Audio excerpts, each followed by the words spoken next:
I've been using this also as an opportunity to just run some different experiments, like personal experiments. And a lot of the time, weeks ago, I was, doing different like career, even myself, like, just trying different things with my career because I'm just always, new ideas, pursuing different connections.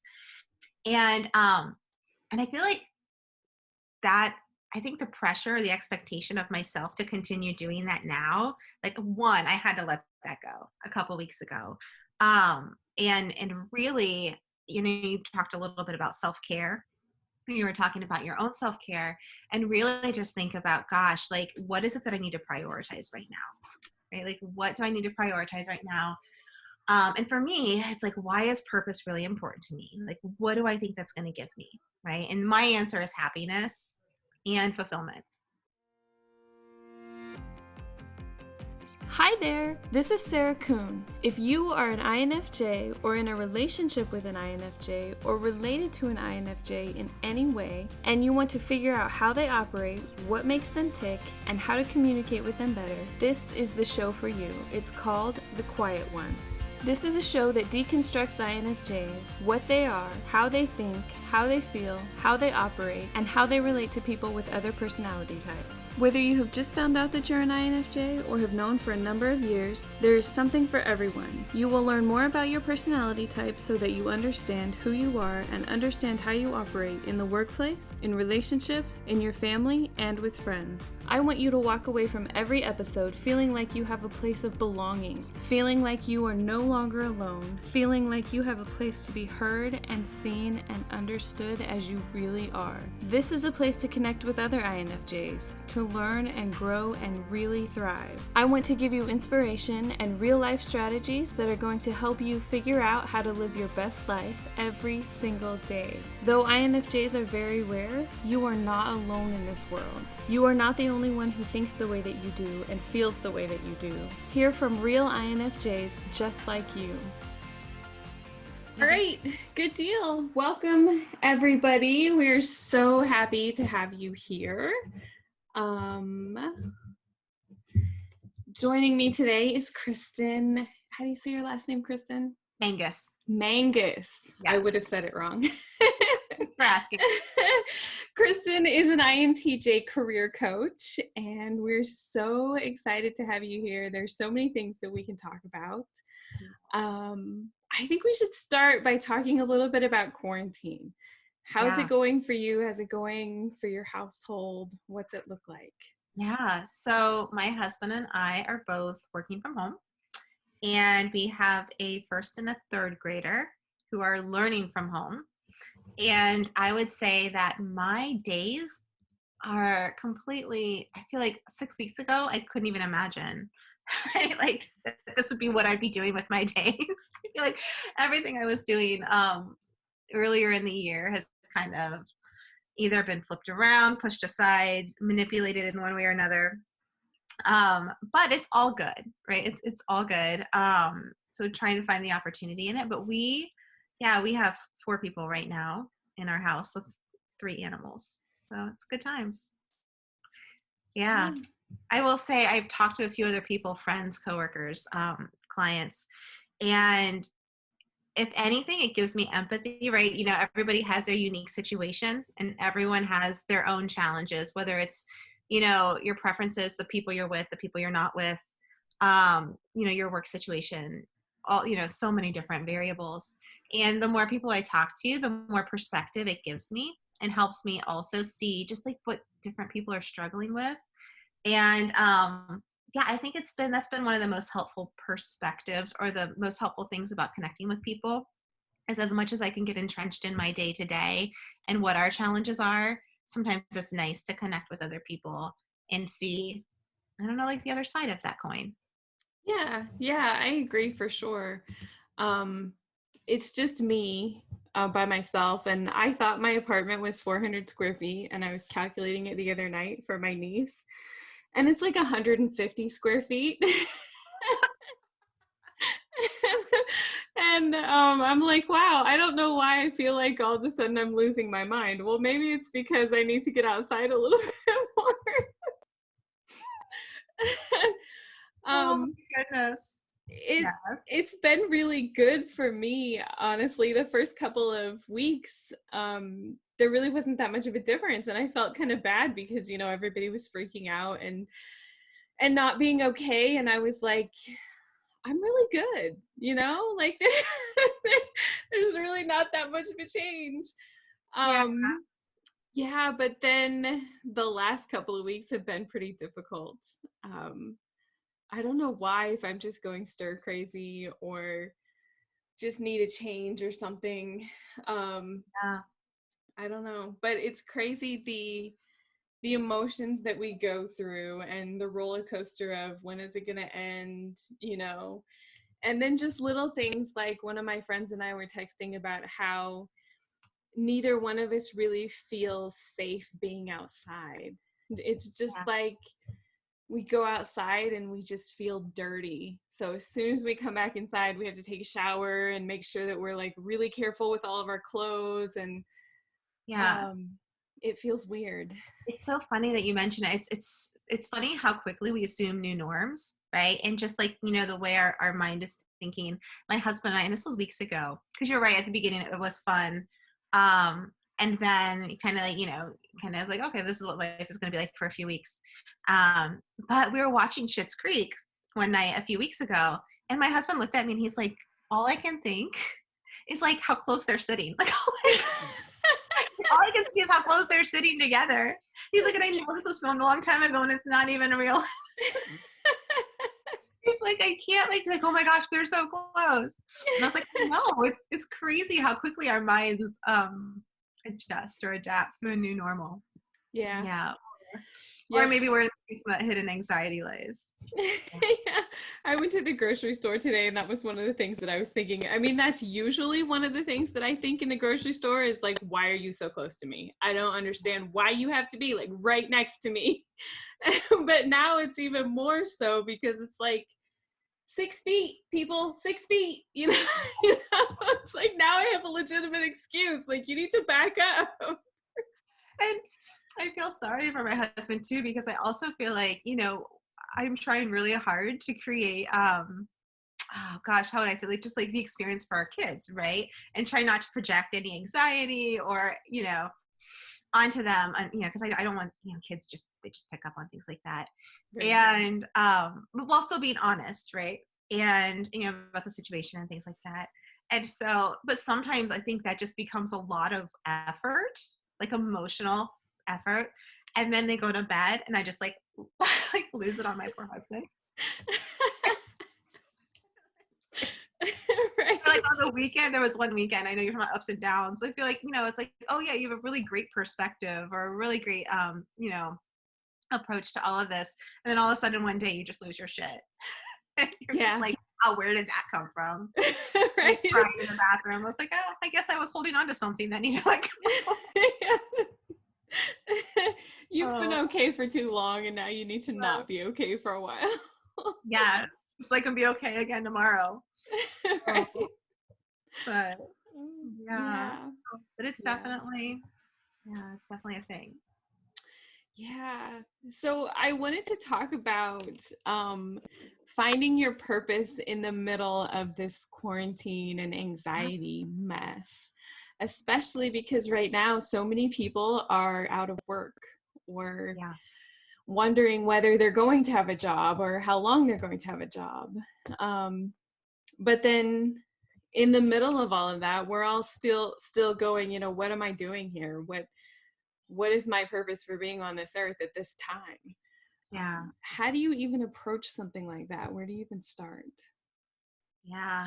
Well, for me, I've been using this also as an opportunity to just run some different experiments, like personal experiments. And a lot of the time, you know, weeks ago, I was, you know, doing different, like career, even myself, like, you know, just trying different things with my career because I'm just always, you know, new ideas, pursuing different connections. And I feel like that, I think the pressure, the expectation of myself to continue doing that now, like one, I had to let that go a couple weeks ago. And really, you know, you talked a little bit about self-care. you were talking about your own self-care, and really just think about, gosh, like, what is it that I need to prioritize right now? Right? Like, what do I need to prioritize right now? And for me, it's like, why is purpose really important to me? Like, what do I think that's going to give me? Right. And my answer is happiness and fulfillment, like this feeling of peace and content, knowing I'm on the right path. And so I've been experimenting the past couple of weeks with what can I do now to feel more at peace and to feel happier. So I'm just going to like bypass purpose for like 2 weeks, for 2 weeks, right? Right. Just like negotiate with myself. So but just, for a couple of weeks to just try and think like, what is it that would make me happier right now? And what would make me more like, how can I just, generate those feelings now? And honestly, I came up with a list, and it's things like, one, it's like, getting more sleep, right? Like making sure you're getting sleep, and asking for help, right? But then also it's just like, what are the things that would actually bring me joy right now? Like if I had 10 minutes to myself, or 15 minutes, or if I negotiated an hour alone, like what would those things be?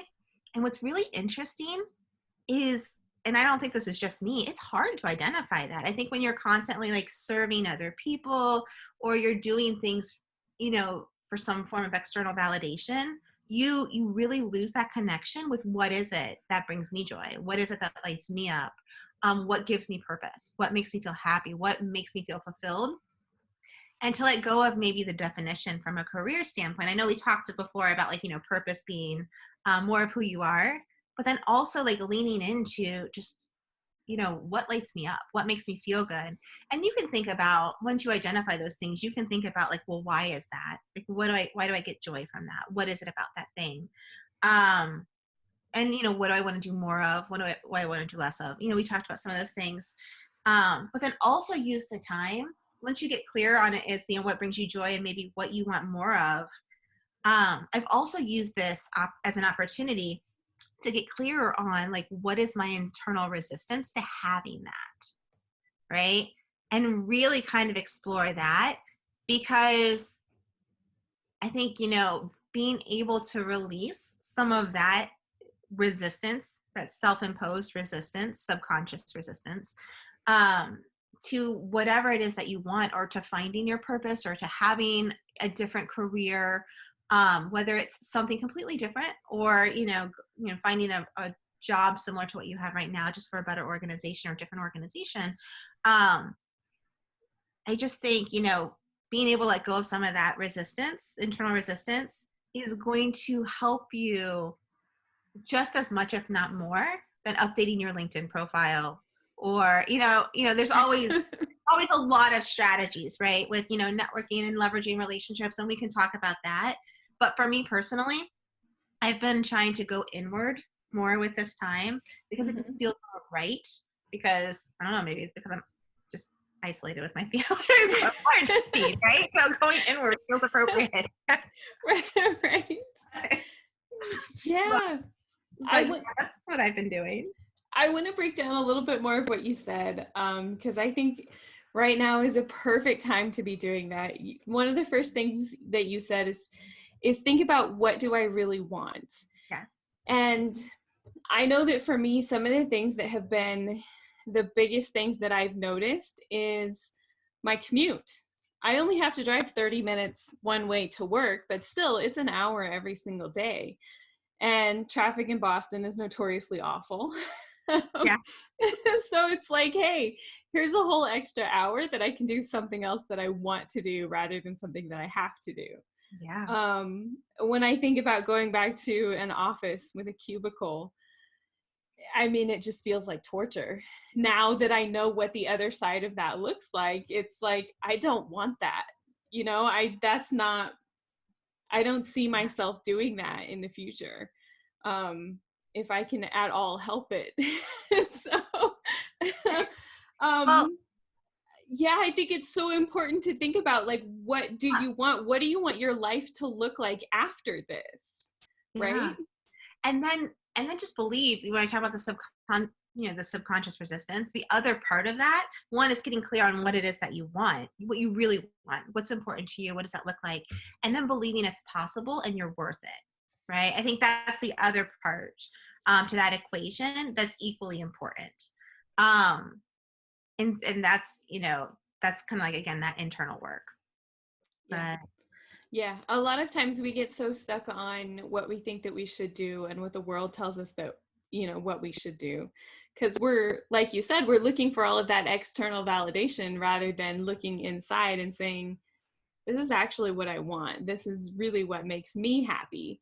And then the next step too is giving yourself permission to say, hey, I can do this. yeah. This is possible for me.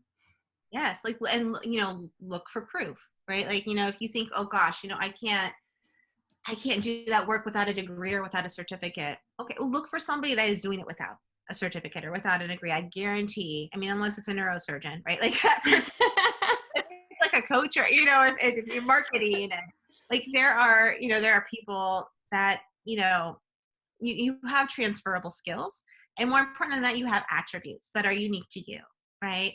And different strengths and talent that you can parlay in so many different ways. So when we talk about more of what you want, but then also believing it's possible, one thing that you can do, like a quick activity, is to just if you were to think about what's my unique value proposition, like how am I different, right? So what are my skills, my experience? But then you look at that information and really look for, like, what are the things that can transfer anywhere, right? Like I can't remember if we talked about strength finders before, but that's another like really great simple resource if you want help articulating unique strengths, right? And how you can leverage them in the workplace. But yeah, to start to think about, okay, well, like maybe I can see connections, or I can see patterns really well, right? Like maybe and I'm trying to think, and without using some of mine, but maybe I see a lot of possibilities. Maybe I'm really good working with people one-on-one, right? And maybe I'm really good at communicating a vision, right? Or getting people excited about something new. So that kind of skill, that kind of ability, you can take anywhere. And those are also the types of talents or skills that you can articulate to potential employers in a way that makes you stand out, and also in a way that's really desirable, right? Like when I think about like the qualities that companies are developing internally, I mean, a lot of them are transferable skills, right? Soft skills, innovation, creativity, right? You think about communication, change, leading change. So, ways that you can highlight some of those really desirable, transferable attributes, I think, can go a long way too. I don't think that we did talk at all about strength finders. Oh, we didn't. Okay. No, but that's something that sounds really, really interesting. One of the biggest things that I struggle with as being codependent and also chronically focusing on negative things, I'm like, I'm not good at anything. I don't have any strengths. I don't know. That's why people go to other people. They say, what am I good at? Right? Like, so think about a strength also. So strengths can be like some of the things I just mentioned. But also think about a strength as something that strengthens you, something that gives you energy, that lights you up, that makes you feel good, which is why this is a good time to experiment, right? And think, even, again, if we're talking transferable, think outside of the workplace. There are a lot of things. Sometimes it's just, you're talking about getting outside, right? But it's like, do I enjoy being in nature? Do I enjoy creating an experience for somebody else, right? Do I enjoy, like, start looking for opportunities to do different things, look for opportunities to reflect or notice, pay attention to when you're feeling, really positive or good or excited or energized, by some work that you're doing. And then instead of just like noting it, note it, but then also think about, like, what is it about that activity that I really enjoy, right? Because that's where you start to kind of get to the nuances right? And that gives you more clarity around what it is that you want more of and what you want less of, but also that helps you better articulate your unique value. Yeah, that's really a place where I found that you have to step outside of your comfort zone and experimenting, because one of the things that I enjoy the most is doing my podcast and talking to people. And before I started doing that, I would have said, no, I hate talking to people. I don't want to talk to people. I don't want that to be part of my job. and But I've noticed that it makes a huge difference the type of person that I'm talking to. When it's somebody that I really connect with and can have a deep conversation with, then I can sit there and talk to them all day long. And I feel so energized when the conversation is over. And it's almost like, oh, this must be what it's like to be an extrovert. This is what it's like to get energy from, another person. Oh my gosh. Right. And before like January of this year, I really hadn't experienced that on a level that I recognized. So now when I think about something that I really want from my business, or, you know, from something that I'm going to do all the time, I want that connection. I want to be able to talk to people. Yeah. Yeah, but you know, if I wouldn't have experimented, then I would have never found that. Yeah. Well, and then the other side of that is I deserve, right? The belief that I deserve to make money doing something I love, right? Right. That whole, like I deserve to have a job or have a career or have work that energizes and excites me and gives me a really good income, right? I think there's some blocks there that a lot of people have based on their money stories and what they saw projected, as kids, or, even generational beliefs can kind of filter into that. Yes, money's huge. I always pick on my mom because it's so easy for me to look back and say, oh, you know, this is the 12 things that she did wrong, you know? And so it's almost kind of hard to see the things that she did right. But one of the things that I remember and that she still does to this day is I never have money. I don't have any money. I never have money. Like I'm so broke. Why don't I ever have any money? And I noticed myself doing the same thing. And I was telling my niece, I forget what she needed, something small that was only like $20 or $30. And I was like, call grandma and ask her and she'll give it to you. And she's like, no, I don't want to call grandma. She doesn't have any money. And I'm like, that's not true. And my niece is like, no, she says that all the time. And I'm like, yes, she says that, but that's just the belief that she has. It's not that she doesn't actually have money. Right. But then I've noticed myself doing this same thing. It's like, no matter how much money I have, I don't have any money. I never have any money.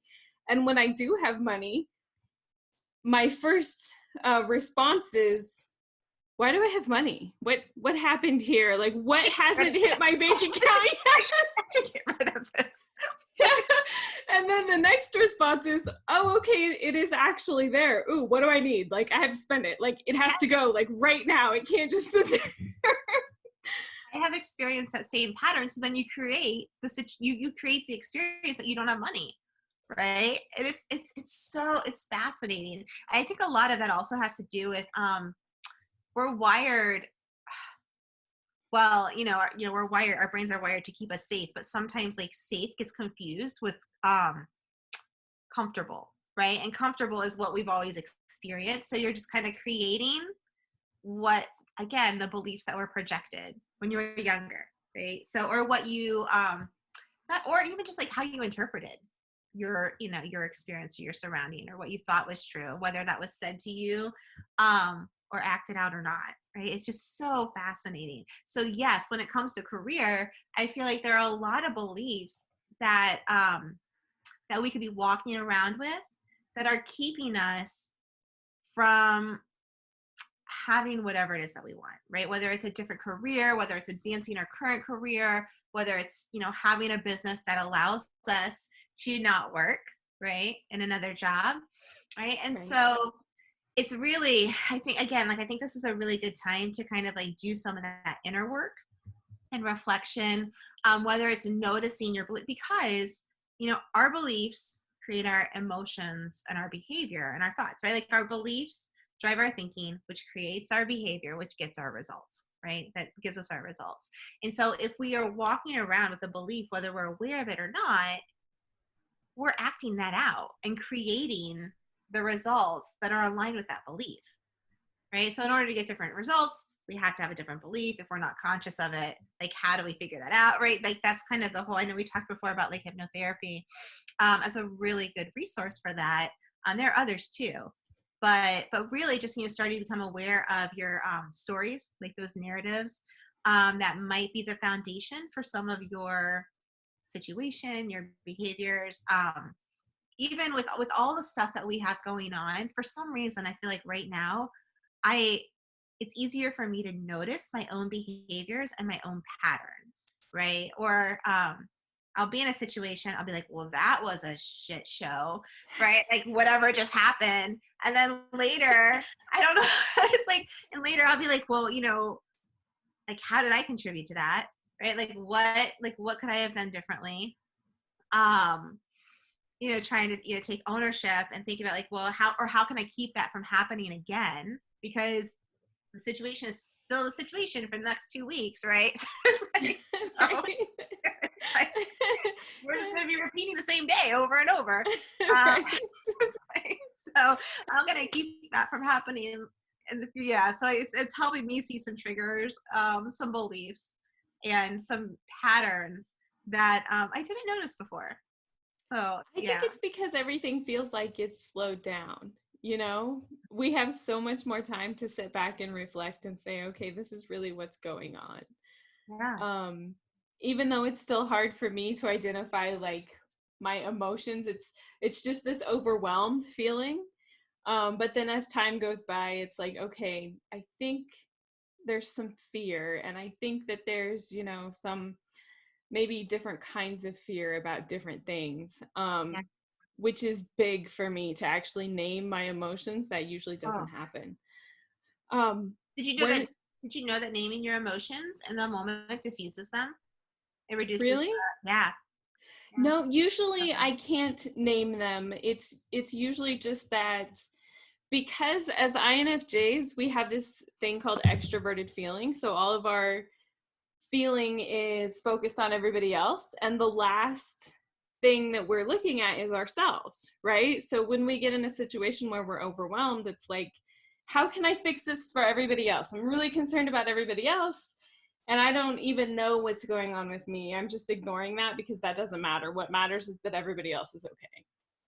But then once you get to that place where it's like, okay, there's nobody else to fix, or I physically can't function, then it's like, okay, what's going on with me? I'm just really, really overwhelmed is usually the word that I come up with. And it takes me a while to actually, I almost envision my head like a bowl that has just all of these different things in it. And it's kind of this huge mess. And I have to like take the bowl and look at it and just start picking up little things and being like, oh, okay, I'm afraid. Oh, okay, I am kind of overwhelmed. I am actually really sad about this. And it takes a while to actually name each one of those emotions and then say, okay, what do I do with this? How do I put this down? Does it even belong to me? Do I need to be carrying it around? Maybe that belonged to somebody else and it's not even mine. So I don't know why I'm worrying about it. When you say it's so funny because you're right. Like I have to like make an effort to name the emotions. What I usually find myself when I'm really emotional is I find myself with the thought that's creating the emotion or the story, right? Like that person doesn't care, or whatever, Right. whatever the thought is or the story that is driving the emotion, regardless of the emotion. And I've had the ability in the past couple of weeks to release some emotions that I feel like were really stored up from separating myself from whatever was going on.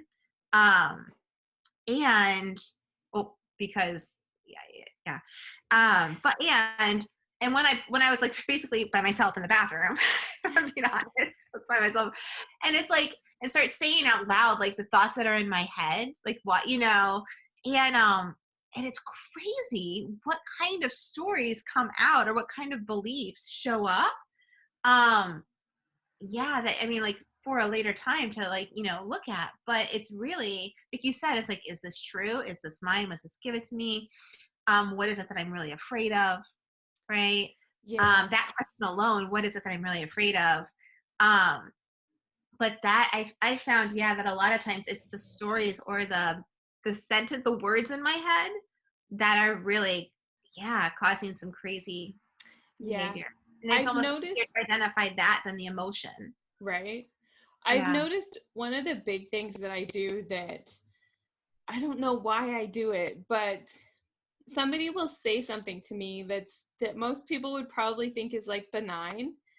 Like, it's not an insult, but it's definitely not praise either. It's just kind of a fact, what it is. Yeah. And in my head, I twist it around and then I go and say it to somebody else. And I'm like, can you believe what this terrible person said about me? Like, let me tell you exactly what it was. And I make it like 1,000 times worse than what it was. Are they like, is that a compliment? A compliment in some different way. And I don't know why I do that, but regardless of what's said to me, I have to twist it around into where it's something really, really negative. And it's one of these things that I've been noticing that's like, I have to stop doing that because that's not what they meant. I'm just making myself mad at them because, because there's something going on in my brain that makes everything negative. And if it's not negative, then I have to make it negative. Isn't that interesting? It's, one of my friends started a book club a few weeks ago, and so we're reading a book called May Cause Miracles by Gabby Bernstein. Oh Have you yeah. read it? I am sure I have because I've read a few of her books. Yes, I have to think It's about the order in which they fall. yeah. It's a great book that's like a 40-day process of um really just noticing your fear. Like the first week is just all about noticing what's going on. And then naming the fear that you have and recognizing that it's there.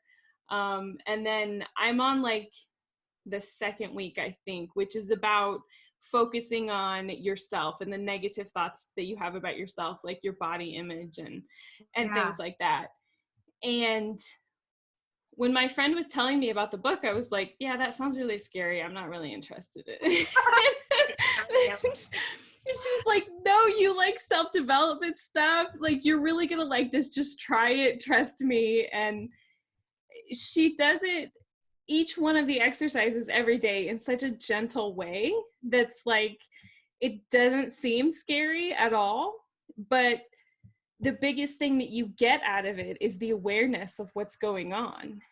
And most of her exercises is just notice what's going on. Notice when you're afraid. Notice when you're choosing fear rather than choosing love. And there's such this amazing power in noticing. Yes, and I do remember that book now. And I remember reading it when my kids were younger and my husband traveled more for work. And I think that book is where I also heard the advice when you're angry, which is one of my default emotions. I don't know why. I feel like I'm a very like I feel like I'm not an angry person, but sometimes um and so I remember I was like irritated and I'm sure I was like trying to get people ready for bed and like I was just me and they were little or not listening or and I was getting so annoyed. And I remember asking myself the question, this was a prompt from her book, like, what are you afraid of? Like, when you're angry, ask yourself, what are you afraid of? Because those two things are connected, which I never before that moment knew or had thought of. And it was so interesting, the insight that I got from just asking when I was angry, like, what are you afraid of? What am I afraid of? I'm afraid that they're not like going to go to bed on time. Why is that? Like, why are you afraid of that? And what it came down to was like, I just wanted time to myself. I was afraid that I wouldn't get any time to myself. Like, I was afraid, like, it's all about me, right? It was all about like, I won't have time for this, and I won't have time for this, and I won't have time for this. But it was all about like me not having enough time for myself. And it's like, but when you start to ask those questions, you realize like, yeah, like, oh, like this actually right here isn't the issue. And they're just little kids that don't want to brush their teeth. I mean, You know what I mean? And then I was able to like choose a different response, because I think that's also right. It's like, once I had that awareness and I could step back and kind of look at it, I could choose a different response that was way more effective than getting mad in the moment, or, Right. right. And I remember one specific instance where I used that strategy. It worked so well. And I've carried that. And it was from reading her book. I have Yeah. carried that process with me, and it's really helpful. If I can remember when I'm irritated or annoyed, if I can remember, oh, it's what am I afraid of losing? That's what it is. What am I afraid of losing? Was the question that goes with like, that emotion, or Yeah. that feeling. And for me, it's less of the feeling, but noticing my behavior and how I'm noticing that in the moment. Yeah. It's very cool. Yeah. It's an amazing book. I use it a lot now because I have a lot of anxiety, especially around something that's pretty simple, actually. I live right across the street from the beach, and I have this huge picture window that's like right here. And because I live like, that's like all you can see is the beach there. We get these really big, powerful storms, and that window feels like it's gonna come in. Oh, wow. Like it's I gonna come bet. down. And so like the first week I was reading that book, I'm like trying so hard not to spiral in anxiety, and the window is making all this weird noise, and it's like literally sounds like it's cracking. And I'm sitting there like texting my mom, because even though I'm 35 years old, like when I get scared, I still want to call my mom. Yeah. and, and I just kind of stopped in that moment of like panic. And I was like, what am I afraid of? And I start going through all the stuff that she talks about. Like, what am I afraid of? Well, I'm afraid the window is going to come down. Well, what's going to happen? Well, if it does, I mean, I'm probably not going to die, although I could end up with glass all over my face, which really wouldn't be fun. And then instead of spiraling into fear, it's more like, let's choose something else. And even if it is a real fear like that right there, Yeah. spiraling in anxiety isn't going to fix it. It's not going to change anything. And the storm lasted for like 36 hours. So it's like you can sit there in a corner and, shake for 36 hours, or you could be like, okay, this really stinks that this is this way, but I'm going to choose not to be afraid. I'm going to choose love instead, which is what she says is the opposite of fear. Yeah. And I'm going to look for like, how is this a blessing actually rather than a curse? I don't even remember how I figured out like what the blessing was, but somehow I figured out what it was. And I'm like, okay, I'm going to choose that. And even though it's cracking and popping, it's probably not going to come down because this building has been here for 100 years. And it doesn't look like it's been replaced since then. So it's probably going to stay there. Yes. I know. It's like, what is the opportunity here? Which is another question that, like what you just said, right? It's another question I think is really helpful right now, because for me, it allows me to shift my goals. You were talking about purpose earlier, but like, what's my goal? What's my intention? Is my goal to advance my business right now? Or is my goal just to create a safe, loving environment for my kids, or to help them get some kind of education over the next month, right? It's like if I can, because sometimes, your behavior is aligned with what you want, right? So sometimes when I find myself trying to do more than one thing and getting frustrated that I can't, do all the things at once, it's like, well, what is it that I really want? What's important? And what am I acting like I want? And what do I actually want? Right now I'm acting like I want, to work on, I don't know, whatever, it is that I'm working on for my business or for work. But what I really want, what I said I really want, is something else. So how about I choose an action that's more aligned with that? And what I've noticed is when I choose an action that's more aligned with what I really want, I'm also happier, which again requires like letting go of, being able to do everything right now. Or, it's kind of like, choosing your purpose almost, or choosing your focus, or maybe it's not the purpose I had 2 months ago, or it's not the purpose I thought I'd have right now. It's not like what I planned, But it's like, if I'm looking at the situation, what is it I really want from the situation right now? And if I align my choices with that, I feel more fulfilled and happy, which is what I want from having a purpose. Does that make sense? Or knowing my purpose or following my purpose? Yeah. So, Yep. I feel like yeah. a lot of times we veer off of what we really want because we're afraid. We let fear take Yes. over. Yes. I have so many different focuses in my I know. business.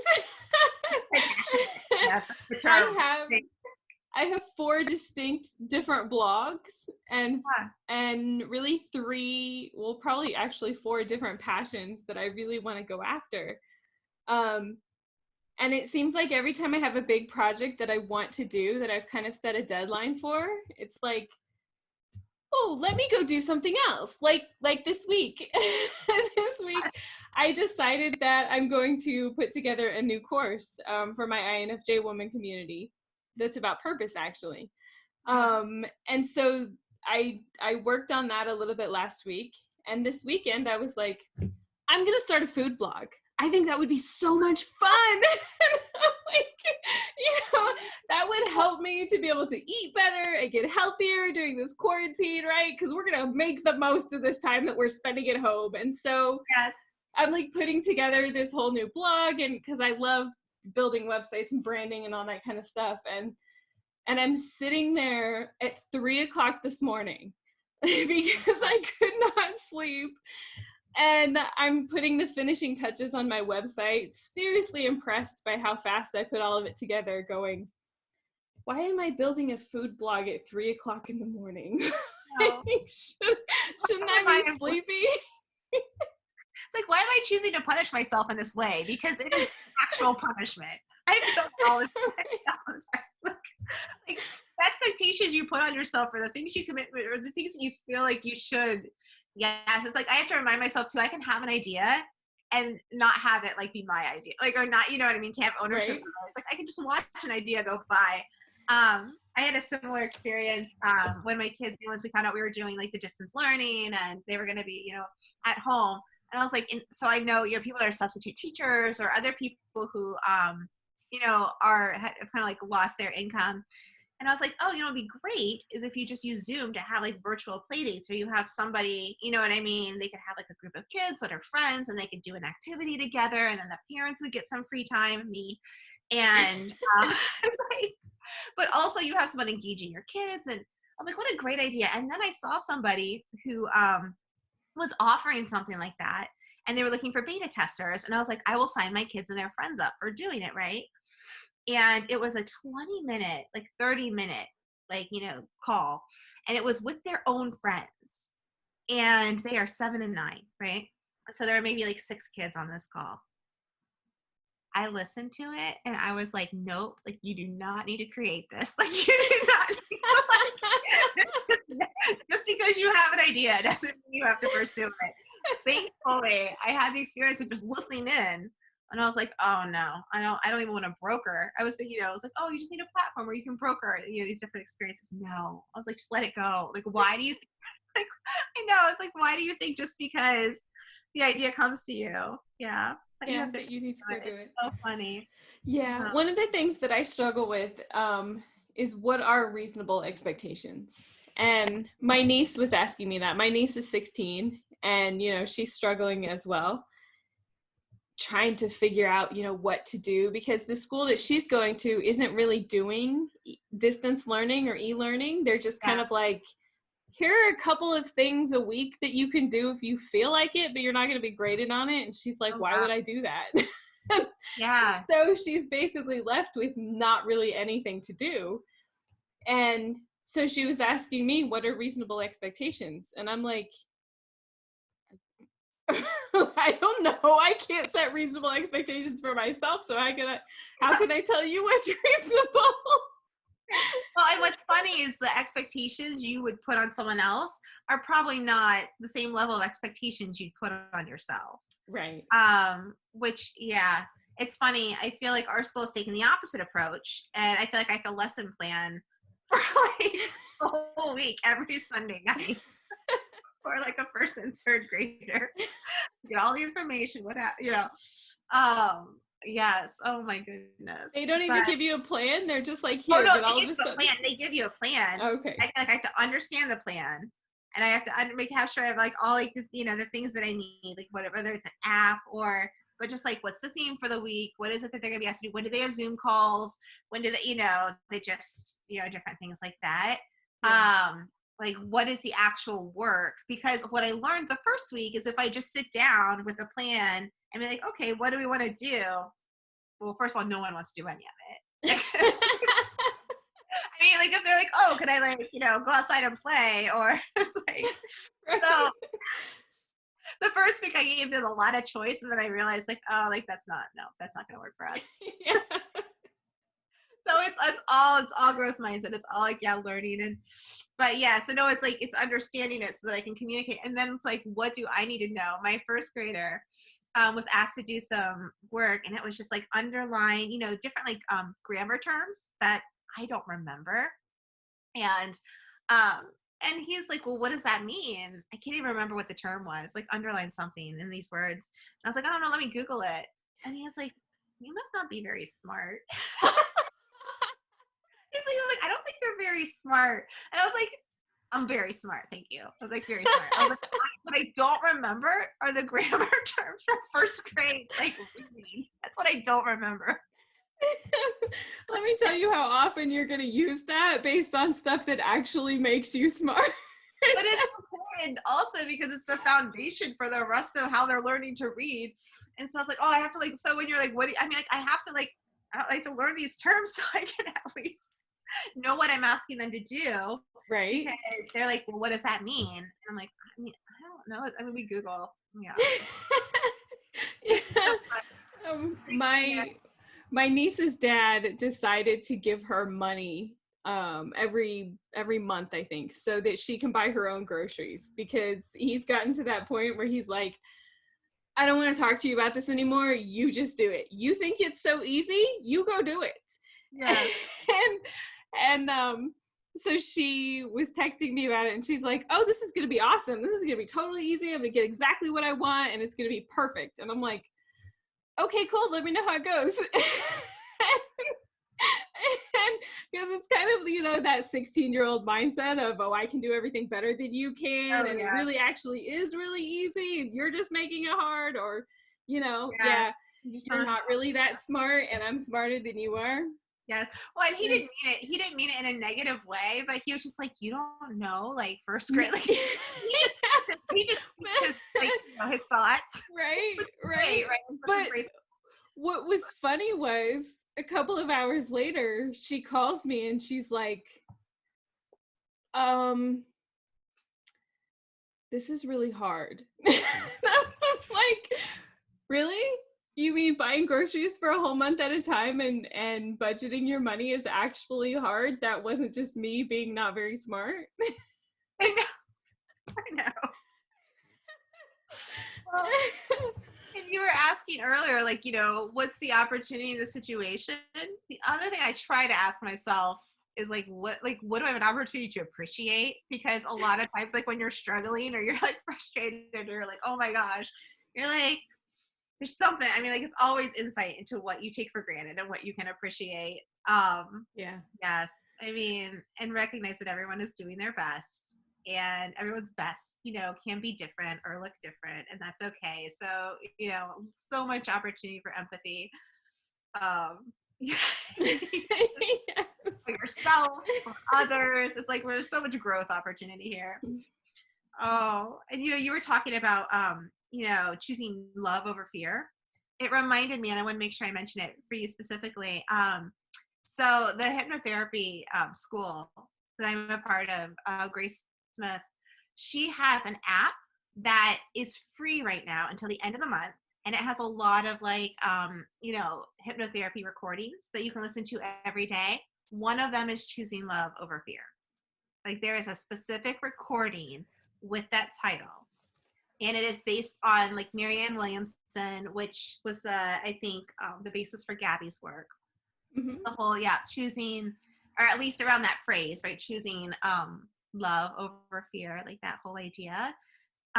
is an actual recording. So it's free right now until the end of the month. So if you want to combine that with, there's also a really great one that is just for anxiety around COVID 19, and it's a really good one too. And it's only 11 minutes. And sometimes if I'm really having a hard time in the moment, I'm just like, I'll just be like, yeah, I need to go do something. Like make sure everybody's okay for like 10 minutes. I mean, even if it's not perfect, yeah, it's gonna, yeah, kind of like help shift your state to a more, yeah, like open, peaceful, receiving state.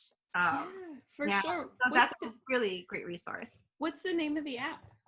I think it is Grace. It's I think Grace Space Hypnotherapy. Let me.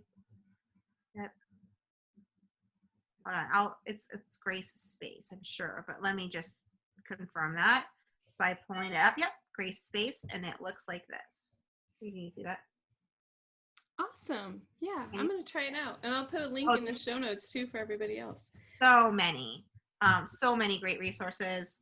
And like I said, she was offering it for free until the 15th of April, but then extended it to the end of the month. So yeah, people can take advantage of it while it's, yeah. Nice. Awesome. Well, Kristin, I've enjoyed talking to you so much. I always do. You have so many great insights and so much amazing information. Tell us where we can find you. Yes, KristinMangus.com. And then I also have a Facebook group called Own Your Career.